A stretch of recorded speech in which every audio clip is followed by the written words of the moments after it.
Hey guys, Arcade Adam back with another video. I was getting some questions on my LightGun setup. I actually rock 2 Wii remotes and 2 AimTraks, and I was getting questions on how I switch between them. So I'm going to show you guys on my cabinet the simple way I use to control both of them. So as most of you know, you can't use both of them at the same time because they both use the same infrared constellation to work. So I have a secret compartment behind my coin door, which is basically just a big USB 3 hub.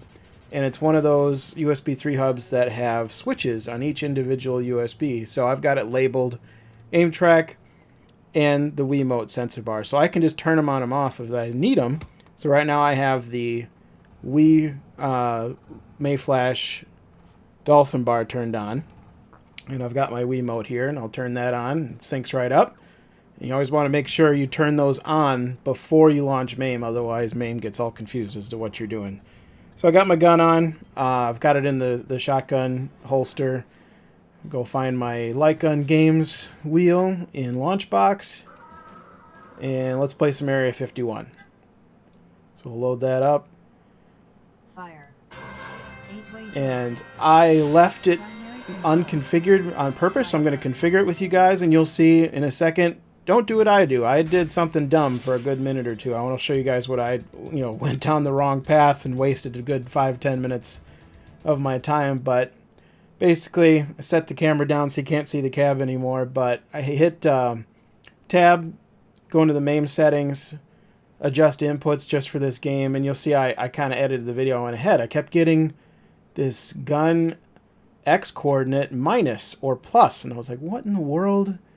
Plus or minus? You're not supposed to get that. And I kept recalibrating, getting the plus, getting the minus, and I'm like, what in the world? If you notice, the eagle-eyed among you see what I did wrong, is I'm actually adjusting the analog increase and not the just LightGun X analog, which is what you're supposed to edit. So there I finally figured out what I was doing wrong. Got my gun coordinate X, gun coordinate Y for Y analog, and I'm off to go and off and running. So that's all you need to do. It's not that hard once you figure out what you're doing wrong. So I'm glad I left it here, though. In my troubleshooting, I went to the calibrate screen inside of Area 51, and to get here you press F2 on the keyboard. So this is what lets you see what the arcade machine is actually seeing for your mouse.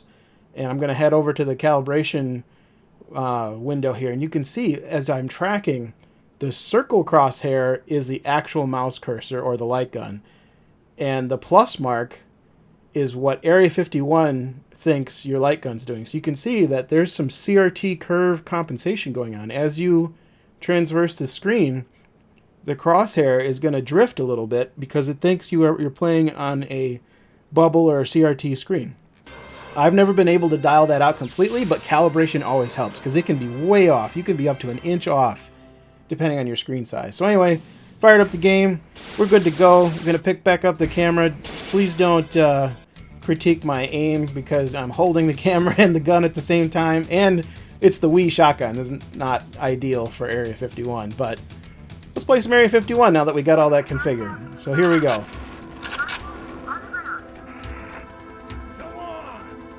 You can see I got my active marquee up there.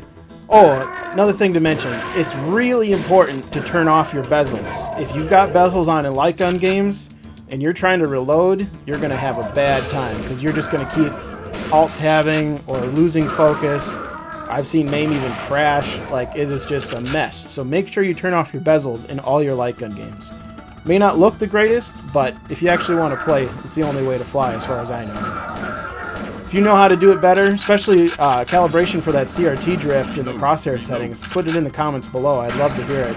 I've never found a good solution for that on the older MAME games for CRT compensation.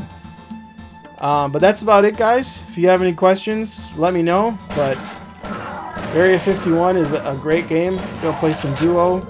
I know some other games have the same kind of drift. Time Crisis does the same thing, where if you do the calibration, you can kind of see your crosshair and the cursor aren't exactly lined up. AimTraks do the same thing. I'm really excited for the Sinden light guns coming out because they have the potential to not do that because they're more compatible with flat screens. But that's it. Like and subscribe. Let me know if you need me to do any other videos, and thanks for watching.